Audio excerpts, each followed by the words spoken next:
In Canada, hockey goes beyond mere entertainment. It is the essence of the country itself, writes Neil Longley.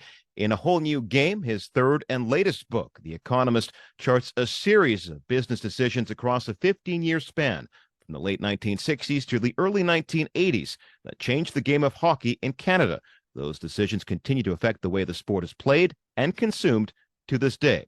Here to talk about A Whole New Game, economics, politics, and the transformation of the business of hockey in Canada is Neil Longley. Welcome, Neil. Thanks, John. Pleased to be here. Easy question to start us off. What made you write the book? Well, the book was really a combination of two interests of mine. One was hockey. Growing up in Regina, Saskatchewan, in the 60s, it was hockey. Professionally, I became an economist and figured out at some point that I could actually study the economics of professional sport. And for me, that was a great combination. And I think as I look particularly at hockey, and where we're at today and how did we get here, there really is all of these events and really transformative events that particularly occurred from the late 60s through into the, let's say, early 80s that completely changed the business of the game for good in this country. Now, hockey's long been a business, but when would you say it became big business? It became big business really with the expansion. The expansion of the NHL in 1967 when the league doubled from 6 teams to 12 teams. All 12 of those teams actually were in the U.S. Vancouver was in the running for that 1967 expansion team. They obviously did get a team 3 years later. I think that was the beginning. I think the business part of it, though, became more complex, and it became much more professionally managed in the 80s and 90s. We saw the beginnings of an era. I would say in early 90s with Gary Bettman and bringing in some of the policies of the NBA and really making the NHL a much bigger presence in the U.S. market. That was his intent. And a lot of the activities that have occurred in the last 30 years in the league have really come from that idea of making the game bigger in the U.S., the larger markets, larger TV money. So I think there's various phases there, but the most recent phase has probably been the last 30 years. I think what Bettman was trying to do, at least from where I'm sitting, was he didn't so much go after hockey hotbeds as he looked at a list of the top 10 TV markets in the United States and charted league expansion accordingly. Is that fair to say? It definitely is. And he wanted a national TV presence. He's been longing for that, I think, ever since he became commissioner. And for the national broadcasters, they, as you just said, John, they want top 10 cities. So even today, we're hearing about Houston. Why Houston? I mean, Houston does not have a long hockey culture, a very deep hockey culture, versus a Quebec City, for example. And Houston's a top 10 market that doesn't have an NHL team, and I think that explains a lot of the reluctance to move the Coyotes out of Phoenix. Phoenix has become basically a top 10 market, and they do not want to leave that market despite everything that's gone on there since they left Winnipeg in 1996. And yet the fan base there practically doesn't exist. Exactly. They're now playing in a college arena on the campus of Arizona State University. I think it's a 5,000 seat arena. They're in limbo. I think they've been trying to access public money to construct a new arena, but that's years down the road.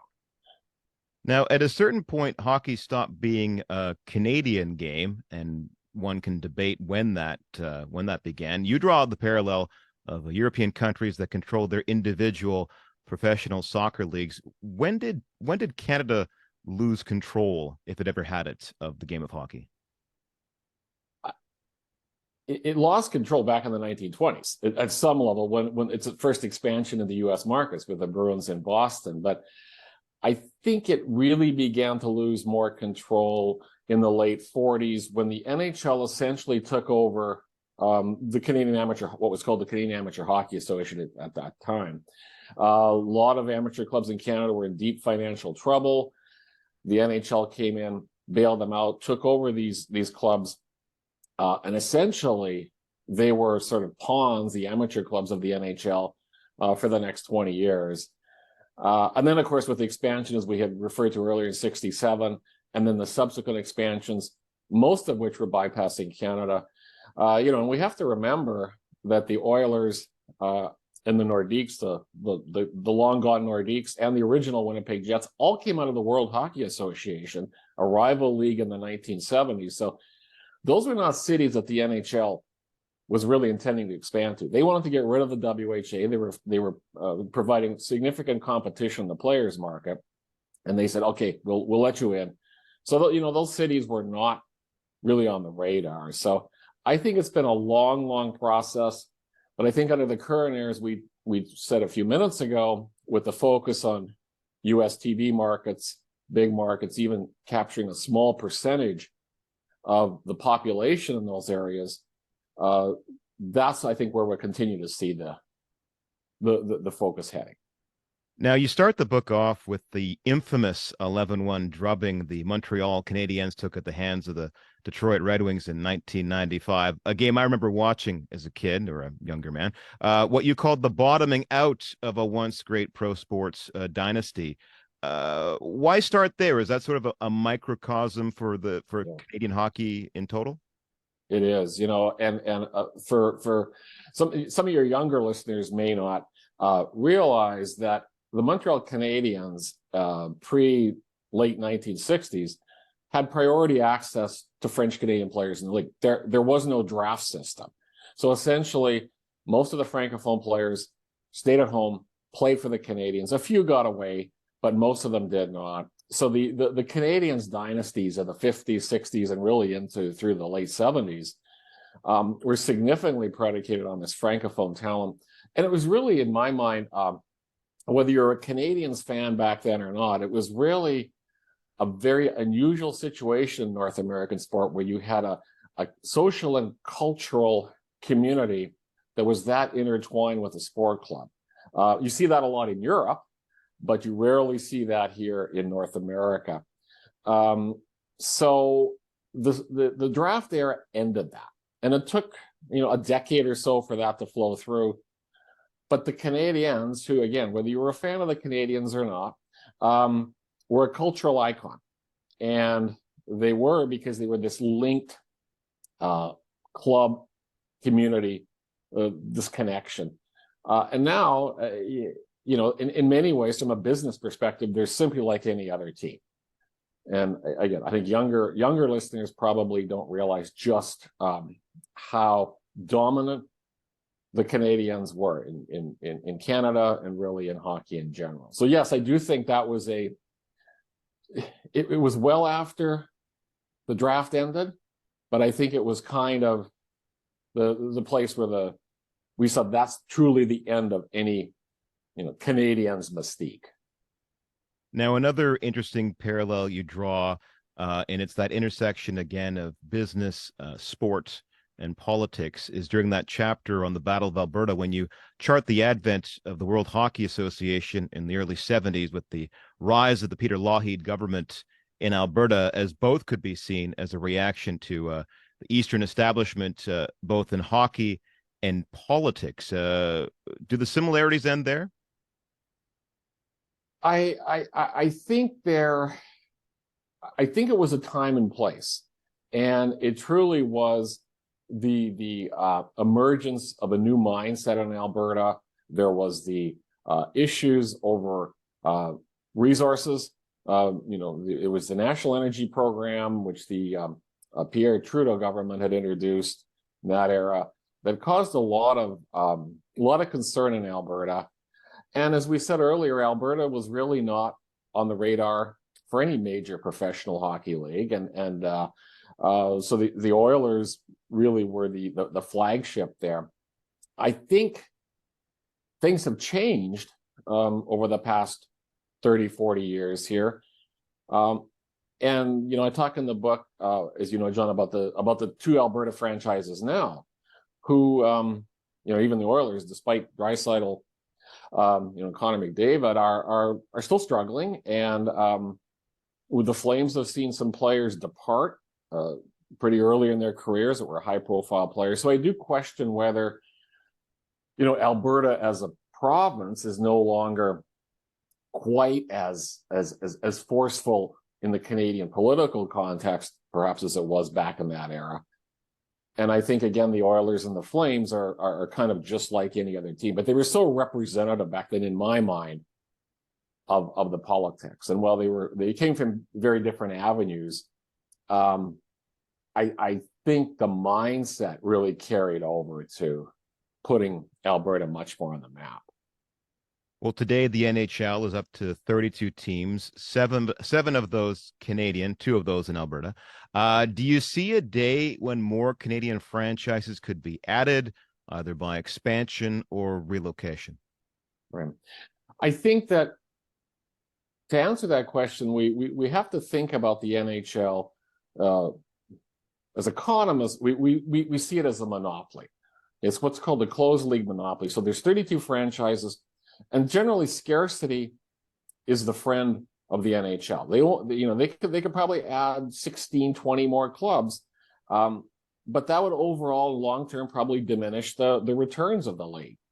So I don't see the league expanding much beyond 32, and because it's closed, unlike European, let's say, soccer leagues that are open where there's promotion and relegation, this doesn't become a Houston and a Quebec City.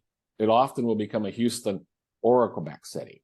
And I think that's one of the things we always have to keep in mind. It's not that a Quebec City or a Hamilton or as a native Saskatchewanian, Saskatoon couldn't be viable at some level. They're always paired with the big cities. That's going to be a hard battle to win. Who knows? 10 years from now, the mindset, the leadership might change. But the NHL and their expansion decisions really, I think when we cut to the bottom of this, it's about the interests of the 32 owners, the current 32 owners. And presumably their primary interest is financial and profits. And they're going to make those decisions based on those collective profits of the existing owners. And in some ways, it's hard to envision how Canada's going to see a lot more franchise. I mean, the Jets were fortunate that they got their franchise back, but I'm not sure whether that wasn't an anomaly. I hope it wasn't, but it certainly could have been. Here's a question I know you get a lot, but I have to ask it. It's been 30 years since the Canadian team hoisted the Stanley Cup. Do you think we'll ever see another Canadian team repeat that feat? I think just the law of probabilities, we would say yes. Now, if you're going to ask me when that's going to happen, I don't know. I mean, I thought here in the last couple of years with the Oilers, they looked like they were probably on the cusp of something big.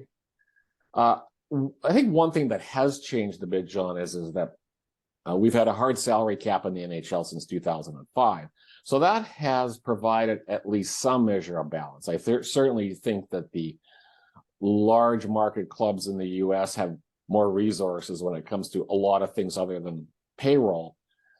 But that has meant that there is more competitive balance in the last 15 to 20 years here than there was prior to the 04-05 lockout. So yeah, I think it will happen. It's not the NFL where the revenue sharing is so large that in any given season, there's a lot of teams that could probably win. But I would think the law of probability, yes. We will see that again. But when? We don't really know. And, the playoffs are long run, as you know. Four victories in 4 series. So there gets to be a lot of randomness in terms of, who wins. I mean, I live in Las Vegas. The Golden Knights probably were not the best team in the NHL last year, but they did win the Stanley Cup. So, we don't really know where that takes us. When the game on the ice can have a lot of bounces and a lot of uncertainty, which I guess is good for the league. What do you hope folks get out of the book? I hope that they get a little different perspective on the game in Canada, that we love so much, and that it is a business. And I think sometimes as hockey fans, we wonder why things have happened. And I guess is from a more cold economist perspective, they happen because the numbers make it happen. And so I think it's simply to get a different perspective on what we see on the ice and to answer some of those whys. We tend to get a little emotional about the game, and you're very analytical in this book. Yeah, exactly. And it's very analytical. I think that's my background as an economist. I spent the last 20 years living in the United States, and I see how fans of hockey in this country see hockey very differently than we do as Canadians. And so I think that's been that means been a bit of an eye-opener as well. I think all Canadians know that, but I really, really seen that firsthand, that it's really about building the entertainment in the U.S. markets. In Canada, it's way beyond entertainment. The name of the book is A Whole New Game: Economics, Politics, and the Transformation of the Business of Hockey in Canada. It's available from Douglas and McIntyre. My thanks to author Neil Longley. Thanks, John.